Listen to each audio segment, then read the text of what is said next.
मेरे बच्चे, तुम्हारी माँ से ज्यादा भाग्यशाली कोई माँ नहीं। जानते हो क्यों? क्योंकि हर माँ को अपनी संतान में ईश्वर का अंश नजर आता है, लेकिन मेरा अंश खुद ईश्वर की संतान है। ईश्वर के बेटे का जन्म मेरी कोख से क्यों हुआ, किस लिए हुआ?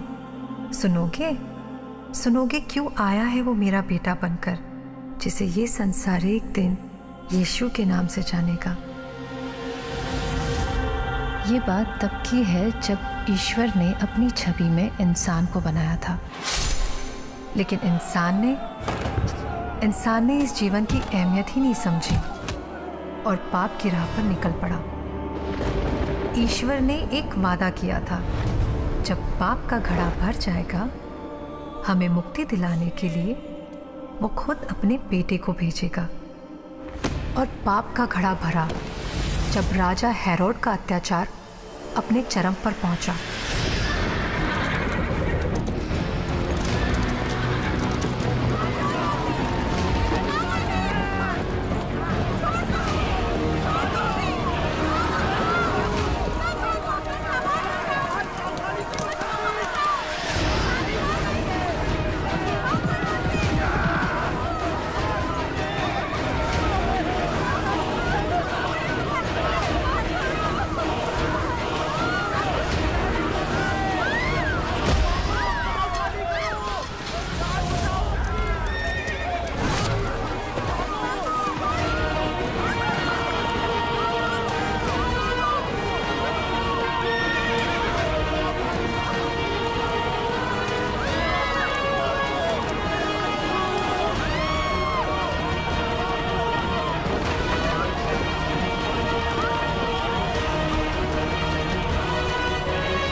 अगर यही हाथ किसी कमजोर को मारने की बजाय उसकी मदद के लिए उठे तो सोचिए आपको कितनी दुआएं मिलेगी।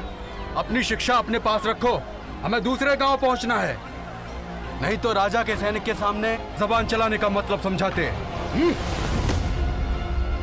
चलो।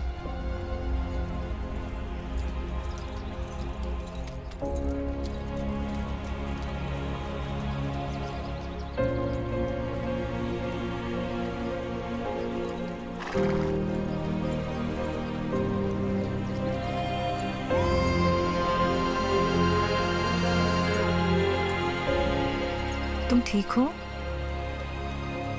मेरी, ये लोग हम पे अत्याचार क्यों करते हैं? ईश्वर पर यकीन रखो, एक दिन उसका बेटा आएगा और हम सबको हर कष्ट से मुक्त कराएगा। मुझे नहीं पता था कि ईश्वर की इस महान लीला में मैं और तुम्हारे पिता जोसेफ इतनी बड़ी भूमिका निभाने वाले हैं। तुम्हारे पिता भी मेरे जीवन में ईश्वर का आशीर्वाद बनकर आए थे, तुम्हारे जन्म का भागी बनने। और पहली मुलाकात में ही ये बात हम दोनों को समझ में आ गई थी, इसलिए रिश्ता तय होते ही सबसे पहले मैंने ईश्वर को धन्यवाद दिया। आपने मेरे लिए जो भी सोचा है उसके लिए धन्यवाद।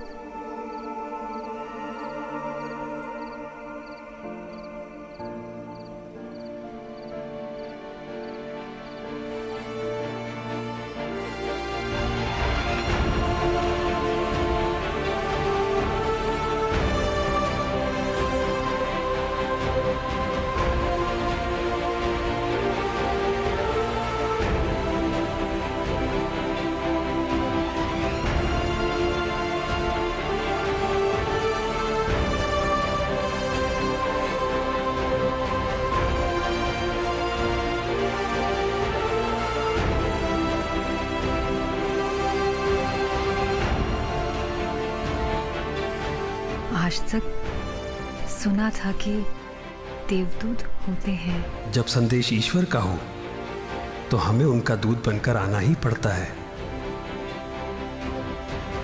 मैरी, ईश्वर का बेटा तुमसे जन्म लेगा, तुमसे जन्म लेगा, तुमसे जन्म लेगा। ईश्वर का बेटा मुझसे जन्म लेगा? ये तभी मुमकिन है जब तुम इस जिम्मेदारी को स्वीकार करो। जिम्मेदारी? मैरी, दुनिया जिस मसीहा की राह देख रही है वो तुम्हारी राह देख रहा है।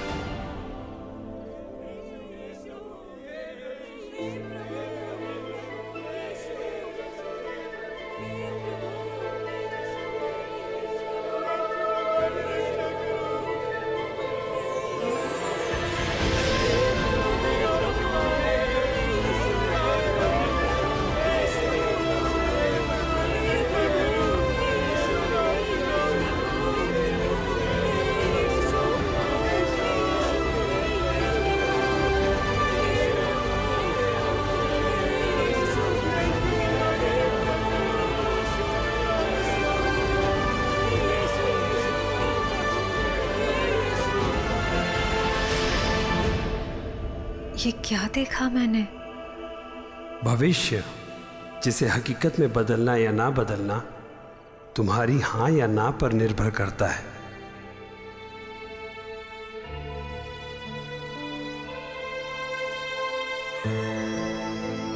मेरे जीवन भर के पुण्यों का प्रसाद है ये। मुझे तो अपने भाग्य पर यकीन ही नहीं हो रहा। लेकिन ईश्वर की दी हुई जिम्मेदारी को निभाने में कई मुश्किलें आती हैं। ये तुम्हारे लिए आसान नहीं होगा मैरी। अगर मेरी मुश्किलों से लोगों के लिए ईश्वर तक पहुंचने का रास्ता आसान होगा, और अगर ईश्वर को मुझ पर यकीन ही नहीं होता कि मैं उनके बेटे को हर मुश्किल से बचा लूंगी, तो इतनी बड़ी जिम्मेदारी वो मुझे कभी नहीं देते। तो ईश्वर के प्रकाश को स्वीकार करने के लिए तैयार हो जाओ मैरी।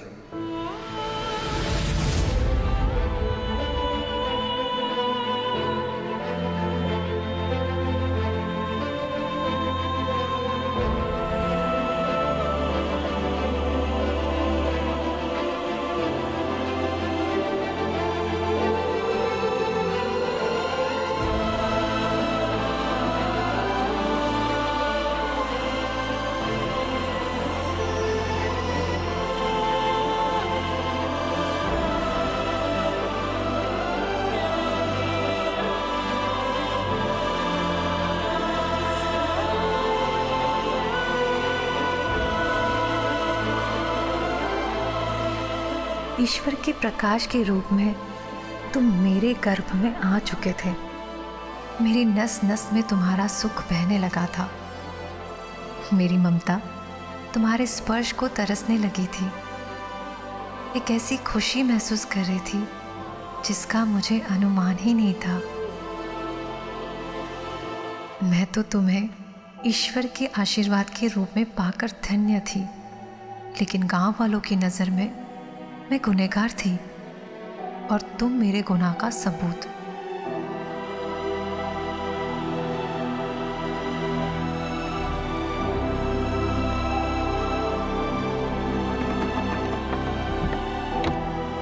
अगर जोसेफ तक ये बात पहुंचती है कि तुम... माँ, जो भी होगा अच्छा ही होगा। लेकिन बेटा... ए ना, मेरी, जोसेफ आए आपसे बाहर मिलने के लिए।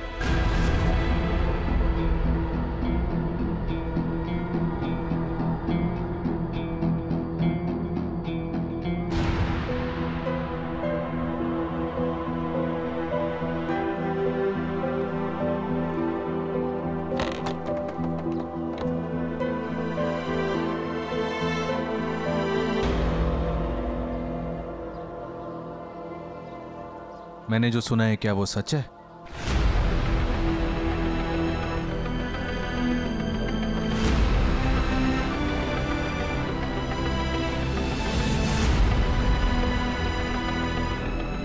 तो मेरा भी फैसला सुन लो आप लोग। मैरी, मैं आपसे शादी करना चाहता हूं, आज ही।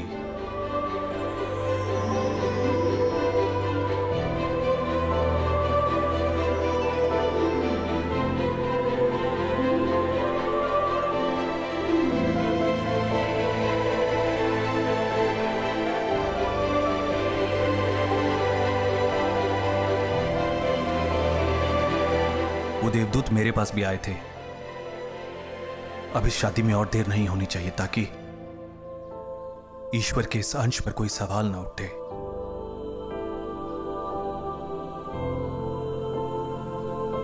लेकिन उसके लिए हमें अपने बड़ों की अनुमति चाहिए। जिसमें ईश्वर की मर्जी है वहां हम सिर्फ आशीर्वाद दे सकते हैं और तुम्हारा धन्यवाद कर सकते हैं बेटा।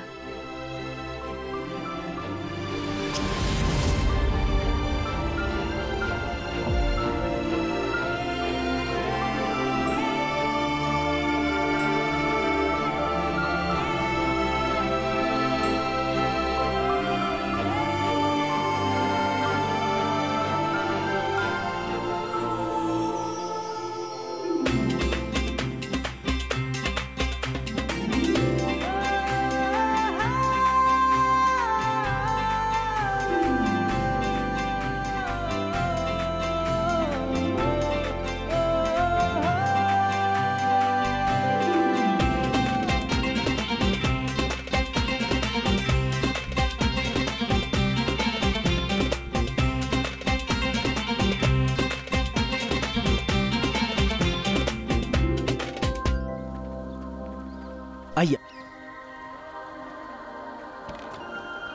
आइए आइए।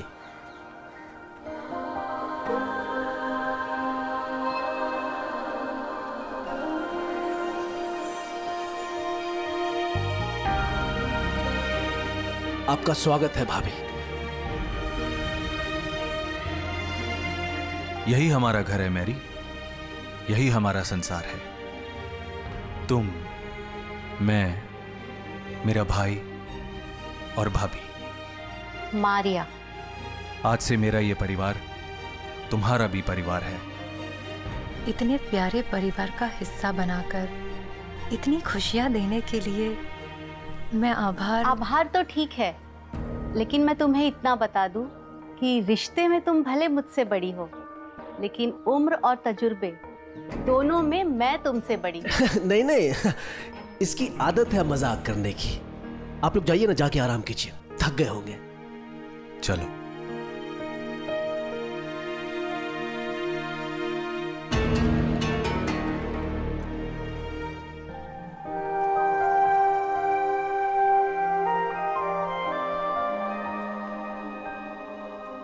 मैरी, हमारा घर भले ही छोटा हो, लेकिन हमारे जीवन में आने वाली सबसे बड़ी खुशी के लिए पूरी तरह से तैयार है।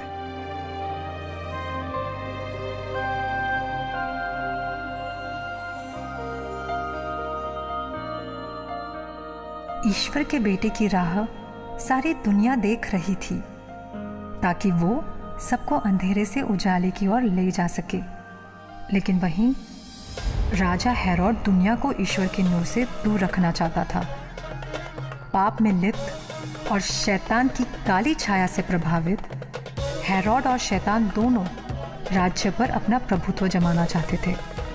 वे आए दिन लोगों पे अपनी ताकत आजमाने का कोई ना कोई नया तरीका ढूंढ लेते थे।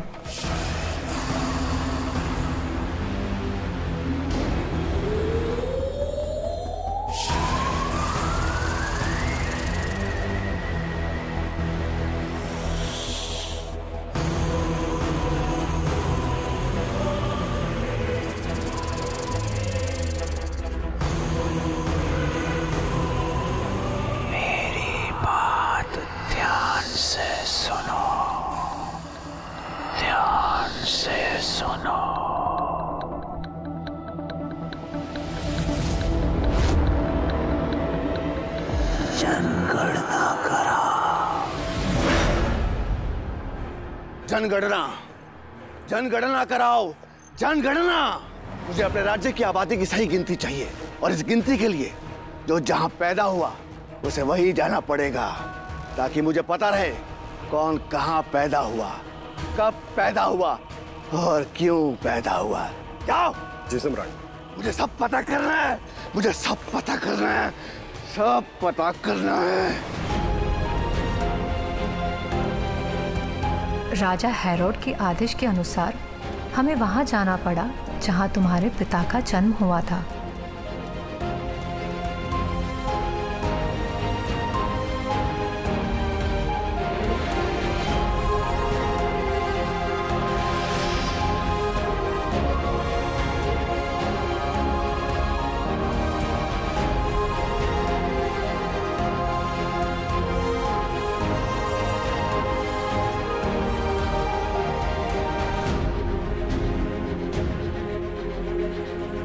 और देखते ही देखते वो वक्त आ गया, तुम्हारे आने का वक्त।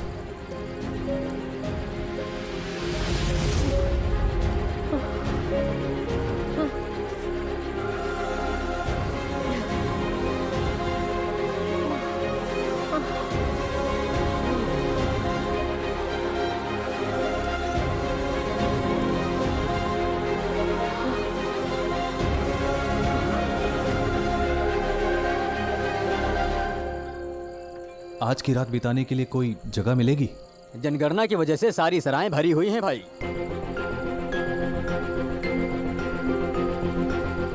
थोड़ी जगह है?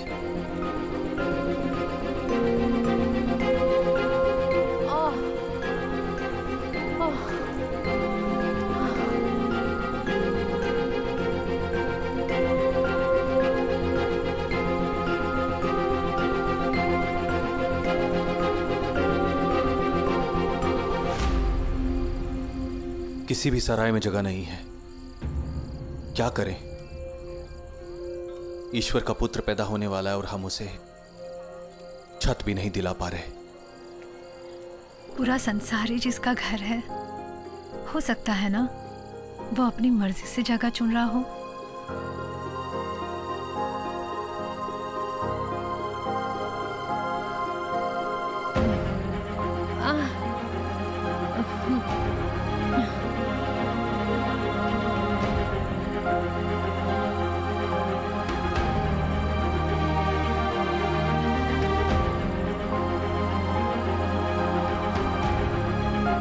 तुम आने वाले हो, इसका आभास सिर्फ मुझे ही नहीं, दूर दूर तक होने लगा था।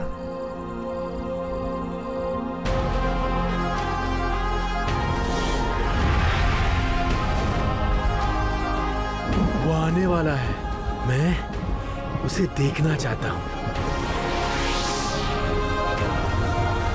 वो आ रहा है वो।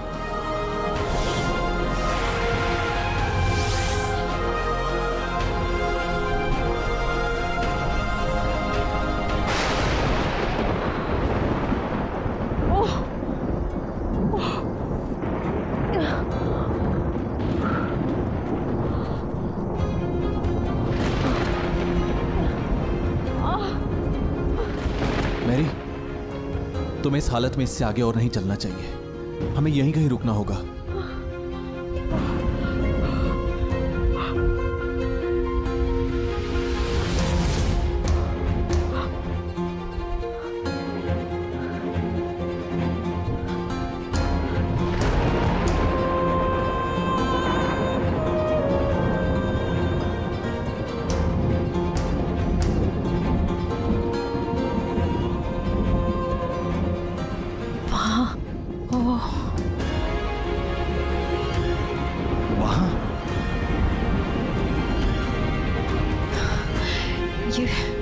ये मेरी नहीं, इसकी इच्छा है। चलते हैं, चलो।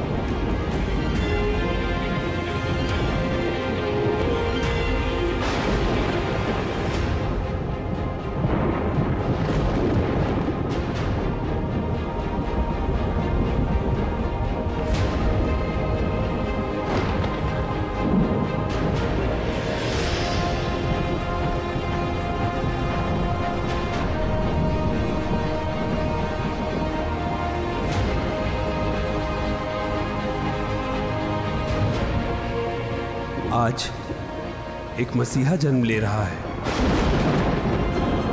गौशाला की चलनी में कपड़े में लिपटे हुए ईश्वर के इस अंश का पहला दीदार करो।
हमें पानी की जरूरत पड़ेगी। मैं जरा पानी लेकर आता हूं।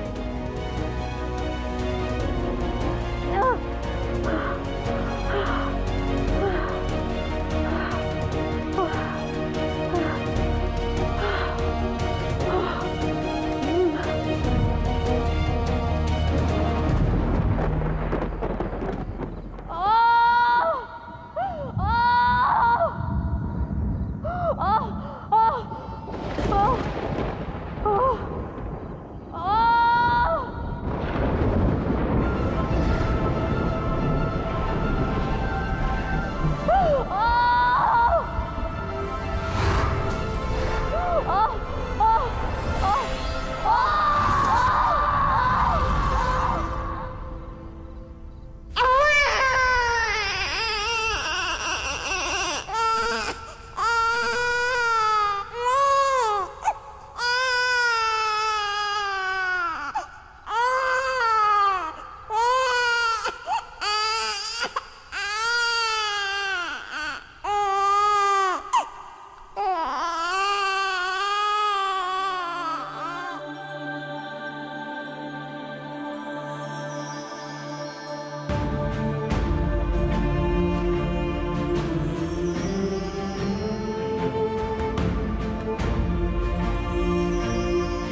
ये थी तुम्हारे जन्म की कहानी। संसार के मसीहा, तुम्हारा नाम होगा यीशु, यीशु, यीशु, यीशु।